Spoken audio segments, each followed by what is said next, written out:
Қауымығыз, эфирда интервью тапшыруы студиялы Гүлсина Иштанова. Бүгінгі программабыздың қонағы язусы, тәржімәсі һәм публицист, Башқұртстандың атқазанған мәдәният хезмәткәре һәм Рәсәйдің зур әдәби премия лауреаты Әмир Әминев. Қауымығыз. Әмир Мөхәммәтович, һеҙҙе был студияла күрергә теләүебеҙҙең төп сәбәбе бына ошо күптән түгел Ағиҙелдең 6-нчы һанында һеҙҙең Сид Бауыр исеме аҫтында яңы повестығыҙ донъя күрҙе. Һеҙ уның жанрын повест диссертация тип атағанһығыҙ. Әҙәбиәттә әлегә бындай жанр аҫтында әҫәрҙәр сыҡҡан күргәнем юҡ. Шуға бында күберәк документалистикамы әллә художестволыҡмы? Саҡ ҡына аңлатып киләйем, ондай һорау булғас. Диссертация ул тикшеренеү. Ул әҙәйт мин төп геройҙың әҫәрҙәрен тикшерәм. Мин уларға анализ эшләйем, аның хикәйәләрен, аның повестарын. Һәм шуға күрә мин жанрын шулай итеп билдәләнем. Йәнәһелә мин лирик герой, университетта уҡып йөрөгән аспирант һәм ошо яҙыусының Тәлғәт Ғайнуллиндың ижады буйынса диссертация әҙерләйем. Аның китаптарын уҡыйым, аның тураһында сыҡҡан мәҡәләләрҙе табам. Һәм үҙемдең дәфтәремә, папкама уның тураһындағы, ижады тураһындағы әйберҙәрҙе теркәп барам һәм яйлап диссертация яҙам. Шуға күрә мин ошо повесть тигән жанрын иһенә дефис аша диссертация тигән һүҙҙе ҡуштым, сөнки шулай һорай ине. Әгәр ҙә диссертация тигән һүҙен ҡушмаһаң, аңлашылмай. Ни өсөн ул Тәлғәт Ғайнуллиндың әҫәрҙәрен тикшерә? Ул бит тәнҡит мәҡәләһе, ул художество әйбер булмауы ихтимал тигән уй мине һағайтты ла, мин шулай дип ҡуйҙым. Тимәк, художестволыҡ күберәк бында? Мин әйтер инем, художестволыҡ күберәк, документ мында бик әҙ. Әйтәйек, мин бит үҙем бер ҡасанда диссертация яҙманым, университетта аспирант булманым. Минең төп геройым Тәлғәт Ғайнуллин шулай уҡ университетҡа уҡытырға килмәне, ҡайтманы. Шуға күрә мин аны күпселектә күберәген художество әҫәр тип уйлайым һәм шул ниәт менән яҙҙым да. Тәлғәт Ғайнуллин, ул уҡый башлағаста һеҙҙең әҫәрегеҙҙе Талха Ғиниәтуллин икәненә төшөнәһең. Был баштағы шундай, әйтәйек, йоғонто яһай әҫәргә уҡыусыға. Әммә артабан уҡый тора, уҡый килә, уның бары тик Талха Ғиниәтуллиның ғына түгел икәненә төшөнәһең. Сөнки башҡа авторҙарҙа, башҡа яҙыусыларҙың да прототипын күргән һымаҡһың. Был бары тик уҡыусының шулай ҡапыл итеүеме ул? Әллә һеҙҙең өсөн дә Тәлғәт Ғайнуллин ул йыйылма образмы? Миңә ҡалһа, ниндәйҙер документ тигән һүҙ әйткәс, ысынлап та мында Талха Ғиниәтуллиндың әҫәрҙәре тикшерелә. Мин аны ниндәйҙер кимәлдә... Һеҙҙе тәржемә итеүсе беләбеҙ? Мин тәржемә итеүсе булараҡ, мин аны тикшерәм, тәржемә итәм, аны беренсе тапҡыр күреүемде тасвирлайым, аның менән осрашам, анан интервью алам, аның белән һөйләшәм, бәхәсләшәм, һәм башҡа шундай ниҙәр. Һәм ысынлап та был йәһәттән ҡарағанда ниндәйҙер документ бар. Сөнки бөтәһе лә реаль, бөтәһе лә әйтәйек беҙҙең тәнҡитселәрҙең йәки Мәскәү тәнҡитселәренең рецензиялары, мәҡәләләре мында урын ала. Был ысынлап та мин аларҙың барыһын да йыйғанмын һәм былар барыһы ла тигәндәй ысынбарлыҡ һәм үҙгәртелмәй бирелә. Анда минең теге ниндәй гәзиттә сыҡҡан, ниндәй журналда сыҡҡан шул өҙөктәрҙе һәм исем фамилияларын күрһәтмәй, йәшермәй бирәм тигән мәғәнәлә әйтергә итәм. Шунан инде аның хаттары, беҙҙең һөйләшеүҙәр, аның биргән интервьюлары, минең белән булған һөйләшеүҙәре, менә беҙ аҙмы күпме 30 йыллап аралашып өлгөрҙөк һәм 30 йыллап мин аның хикәйә повестарын тәржемә итәм.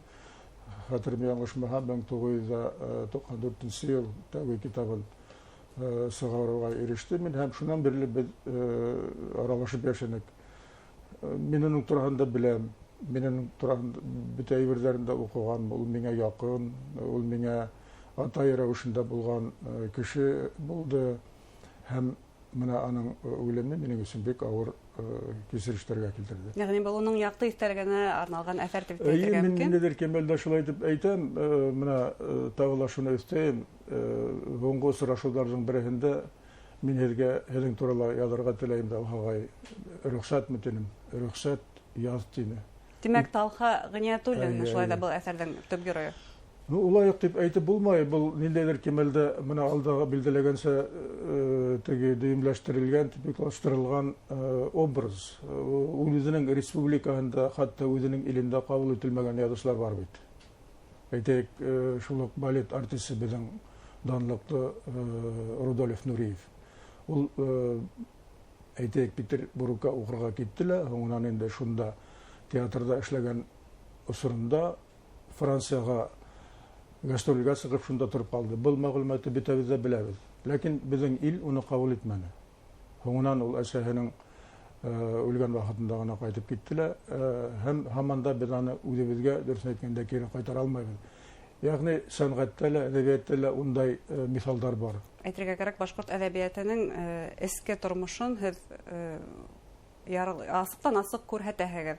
Бuna әгәр дә Тәлгат Гайнуллинга авылдаштар үпкәләгән булса, һез һин безнең эске тормышыбызды күрһәтәң, насарыктарыбызды күрһәтәһең дип үзләрен таныган каләмдәшләрегез үпкәләмәнеме? Монда һорауга мин булай итеп яуап бирер идем. Мин анда берһен дә күрһәтергә теләмәдем. Ул минең күбрәк фантазия. Әйтәйек, мин анда Сабир Шариповты гына күрһәттем. Сабир Шарипов ул вакытта Агадилдә озак еллар эшләп китте, без бергә эшләнек. Ул оста шахматистны, ләкин ул Талхагай менән аралашып өлгермәне. Ләкин Сабир Шариповтың үзенең матур кылыктары бар иде. Ул бик өлгер редактор, әйбәт кеше, әдәбияттан искә туйган Һәм күптәргә остаз. Һәм күптәргә остаз, яшьләргә бигрәк тә язучы булды. Шуңа күрә мин был күңелемә бик якын кешенең образын шулай итеп Сабур дигән исем белән сыгардым. Башкалар, әгәр дә ниндәйдер осраклы рәвештә кем беләндер охшашлыгы, кем беләндер теге параллель китерергә мөмкин икән, мин аларны махсус рәвештә эшләмәдем. Әгәр дә кемгәлер тартыла, кемгәлер охшай икән, кемдер үзен таный икән, ул минең тарафтан теге махсус эшләнгән эш булмады. Ул минең барыһы кайһы бер теге фантазия һөҗүмтәендә туган образдар. Шулай итеп, без һеҙҙе Талха Гыниятуллиндың әҫәрҙәрен тәү башлап башҡортсаға тәржемә итеүсе дип беләбеҙ. Һәм бына Тәлғәт Гайнуллин һөйләшкән сағығыҙҙа Тәлғәт Гайнуллин әйтә, минең ижадыма Чехов йоғонто яһана тине.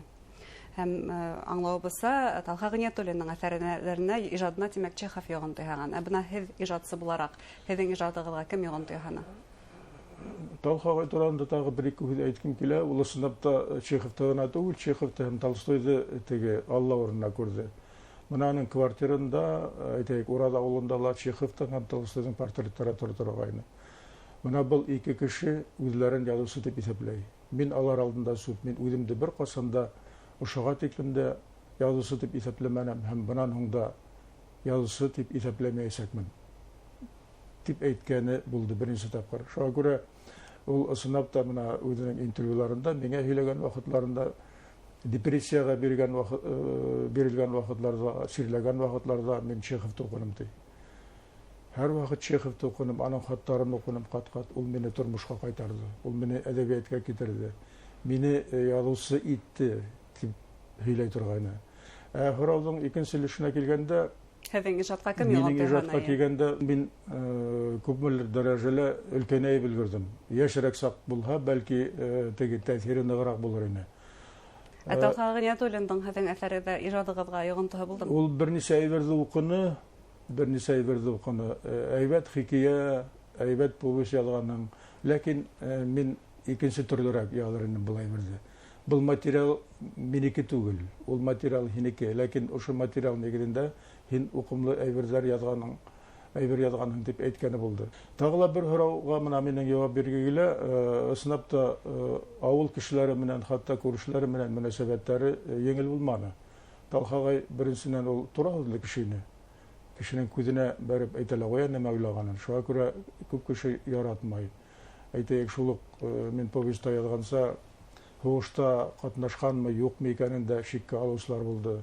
Орден медалларының ысынлап бирелгәнме икәнен дә шиккә алыусылар булды. Шуға күрә мин мында ауыл кешеләрен бер ҙә ғәйепләмәйем, ләкин менә ошо атмосфераны Талхагай менән булған теге ауылдаштары менен болгон мөнәсәбәтте, хатта туганнары менен болгон мөнәсәбәтте биргем килде. Зур язучыларның фикерләре зур дип мин һәрвакыт кабул иттем. Еш кына бәхәсләшеп тә китә торгайны, ләкин уның белән килешмәм мөмкин түгел ине. Ул бик белемле, грамоталы кешене, күп укый торгайны, күп фикерләй торгайны. Без бүген күбрәк Талха Гыйниятуллин турында һөйләшәк тә, һәм үзегезнең иҗатыгыз турында ла һәм гомумән башкорт әдәбиятының бүгенге торышы турында фикерләргә дә безгә килә. Һеҙҙе тәрҗемәсе дип әйтәбеҙ, публицист, тәнҡитсе. Бына күптән түгел яҙғыһын яҙыусылар форумы үтте һәм унда башҡорт әҙәбиәтен башҡа телдәрҙә һәм башҡа әҫәрҙәрҙе, башҡа тел әҫәрҙәрен башҡорт теленә тәржемә итеү мәсьәләләре лә күтәрелде. Ниндәй өмөттәр бағлайһығыҙ? Башҡорт әҙәбиәте нигеҙҙә ҙур әҙәбиәт. Аның менә тәржемә итергә кәрәк мотлаҡ. Был заманында әйтәйек шул уҡ Мостай Кәримде, Әнүәр Бикшәнтәевте, Нуғман ағай Мусинды һәм башҡа әҙиптәребеҙҙең әҫәрҙәрен күпләп тәржемә иттек. Әйтәйек, үҙебеҙҙең тәржемәселәр булды. Әйтәйек, шул уҡ Марсул Ғафуров, әйтәйек, шуның Мәскәү тәржемәселәре. Советтар Союзы тарҡалыу менән әлеге бәйләнештәр ныҡ өҙөлдө. Кеше бер-береһен генә тәржемә итә. Шәхси планда, мына мин һинекен... Шәхси мөнәсәбәттәр күберәк бында Шәхси мөнәсәбәттәр, юлға һалынмаған. Әлеге менә әйткән форум, ул ысынлап та бәлки артабанғы йылларда беҙҙең күп әйберҙәрҙе, проза, шиғриәтте тәржемәләү эшендә йәнлелек өрөр тип мин өмөтләнәм, сөнки ысынлап та һүҙ етди булды.